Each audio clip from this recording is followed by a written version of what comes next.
దేవుని యొక్క వాగ్దానం ధ్యానం చేసుకుందాం. ఈ కిరణ్ పాల్ ఫర్ క్రైస్ట్ ఈ ఛానల్ సబ్స్క్రైబ్ చేసుకోండి. 106వ కీర్తన 44వ వచనంలో, అయినను వారి రోదనము తనకు వినపడగా వారికి కలిగిన శ్రమను ఆయన చూచెను. 45వ వచనం, వారిని తలంచుకొని ఆయన తన నిబంధనను జ్ఞాపకం చేసుకునెను. దేవుడు నీ పట్ల నా పట్ల నిబంధన కలిగి ఉన్నాడు.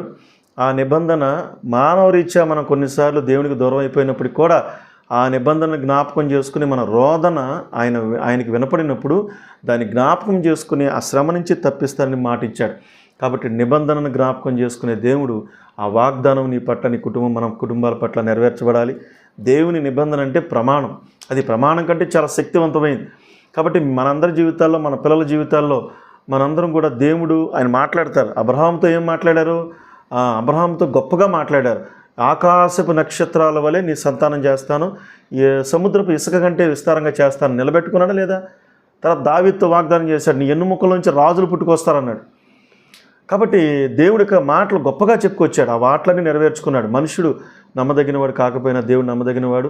మీ అందరి కుటుంబాలు కూడా దేవుడి నిబంధన ఏం చేసుకున్నాడు, మీరేం చేశారు దేవుడితో, ఆయన మీకేం చేశాడు, నిబంధన జ్ఞాపకం చేసుకుని మన శ్రమను తప్పించే దేవుడై ఉన్నాడు. మీ అందరి కుటుంబాలు ఈ చివరి దినాల్లో ఆ నిబంధనలో నిలుచునుగాక. ఆమేన్.